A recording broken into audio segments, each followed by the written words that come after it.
In this session, we are going to understand the concept of Java file handling.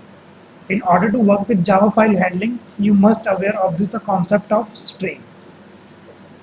Basically, our Java uses the concept of stream to make input-output operation fast. Input-output means कि आप कोई file read कर रहे हो या right कर रहे हो.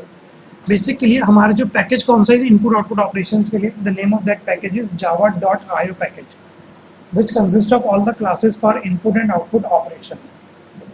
Okay. Basically, अब इस जो स्ट्रीम का IO ऑपरेशन है इसमें आप कौन सा टास्क परफॉर्म कर सकते हो. जो टास्क परफॉर्म कर सकते हैं, we can perform file handling with the help of this Java input output API. Okay.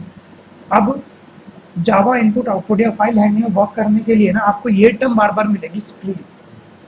अब ये स्ट्रीम क्या होती है ये ध्यान समझना. A stream is a sequence of a data and this Java stream is composed of bytes.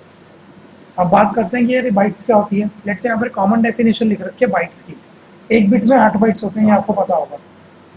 In most computer system, basically this byte is a unit of data which is in a format of 8 binary digits long.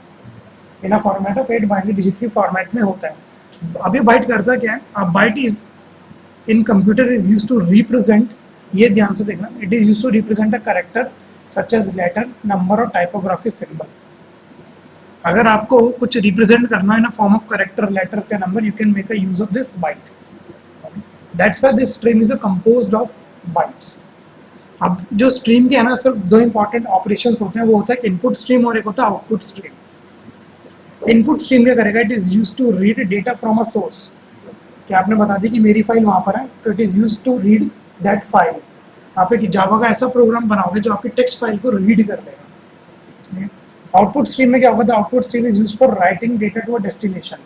Writing means you can create a file and you can store that file in a particular or in a desired location. Destination का मतलब ये होता है. अभी जो input stream है और output stream है ना, इनकी भी कुछ क्लासेस बनी हुई है जो हम यूज़ करते हैं. पहली क्लास है हमारी क्या, Java file output stream class. ये एक इनबिल्ट क्लास है जावा की लाइब्रेरी में जो आपको इस वाले पैकेज के अंदर मिलेगी, java.io पैकेज में. अब ये इनपुट स्ट्रीम क्या करते हैं, it is used for writing data to a file.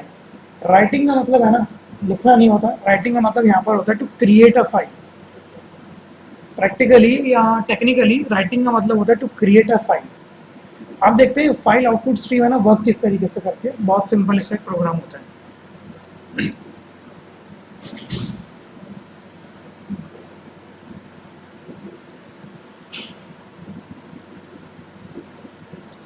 सबसे पहले तो ये है कि मैं अपना एक पैकेज इंपोर्ट कराता हूँ. पैकेज हम अपना ऑटोमेटिकली इंपोर्ट कराएंगे, अपने आप ऑटोमेटिकली इंपोर्ट करेंगे.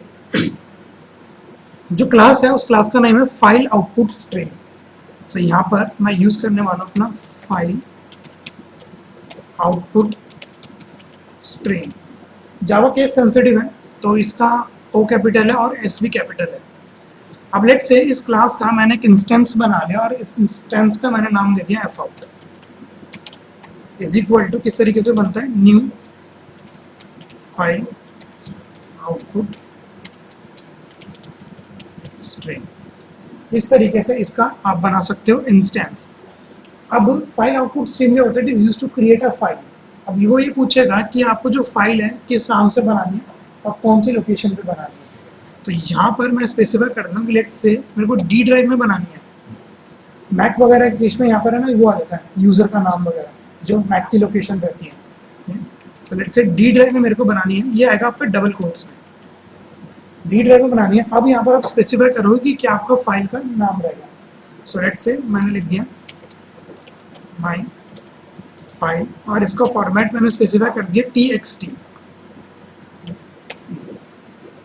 ये बस आपका सिंटैक्स रहता है कंप्लीट. अब लेट्स से इसका पैकेज इंपोर्ट कराते हैं. पैकेज इंपोर्ट कराने के लिए Ctrl+1 प्रेस करो और सजेशन आ जाएंगे आपको इंपोर्ट java.io पैकेज आपको इंपोर्ट कराना है. ऑटोमेटिकली ये इंपोर्ट करा देगा. यहाँ पर भी क्या है इशू आ रहा है इसका Ctrl+1. अब यहाँ पर आपको लाइन दिख रही है add throws declaration. In Java, while working with a file handling concept, you have to include your code, your block of code within a try catch. Try catch block क्या करेगा कि लेट्स से ये मैं file बनाने की कोशिश कर रहा हूँ और सपोज करो मेरे सिस्टम में डी ड्राइव एग्जिस्ट ही ना करता हो.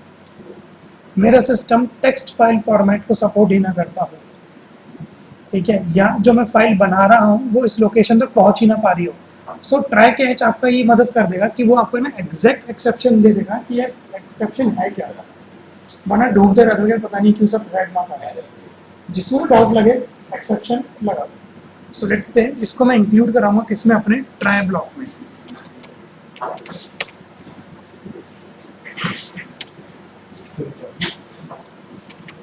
अब ये जो ट्राई ब्लॉक होता है ये आपका एक इसका मैंडेटरी ब्लॉक होता है, वो क्या कहते हैं, कैच ब्लॉक। सही है, तो यहाँ पर लेट्स से मैंने लिख दिया है कैच ब्लॉक।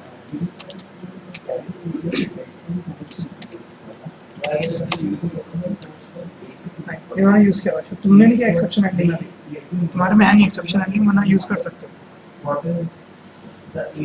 अब लेट्स से मेरे को ना एक्सेप्शन का नेम नहीं पता कि what is the name of my exception. वैसे तो file input output stream exception होता है, बट आपको नहीं पता है क्या एक्सेप्शन का नेम है। You can simple write here exception and you have to create an instance of exception e. अब जो भी आपका एक्सेप्शन आएगा उसकी डेफिनेशन आपके किसके पास पहुंच जाएगी, ई के पास, ई जो भी मतलब आएगा। तो लेट्स से, और यहाँ पर आप सिंपल प्रिंट करा दो system dot out dot print L, जो भी एक्सेप्शन होगा मैं वो दिखा दूँगा। So let's say try catch block के अंदर मैंने डलवा दी और ये लाइन यहाँ से हट गई। अब मेरी फाइल क्रिएट होगी, the next step is to किस फाइल के अंदर मेरे को कंटेंट क्या दिख रहा है। सो लेट्स से मैंने एक स्ट्रिंग नाम का वेरिएबल ले लिया, स्ट्रिंग, एक मैसेज नाम का मैंने वेरिएबल ले लिया और इसके अंदर डाल दिया let's say hello this file has, कुछ भी चले मैं लिख देता हूँ, this file is created using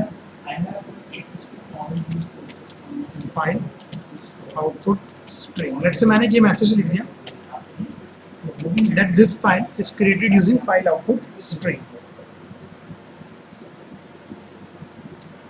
अब अगर यहाँ पर जो मैंने आपको थ्योरी बताई थी कि ये that in order to perform input output operation you are going to make a use of string and string is composed of bytes. But यहाँ पर ये जो मेरा मैसेज है ये किस फॉर्मेट में है, in a format of string. So let's say मैं क्या करूँगा, here I'm going to make a use of byte. Data type मैंने अपने byte का नाम दे दिया let's say b। इसका मैंने बता दिया array की representation।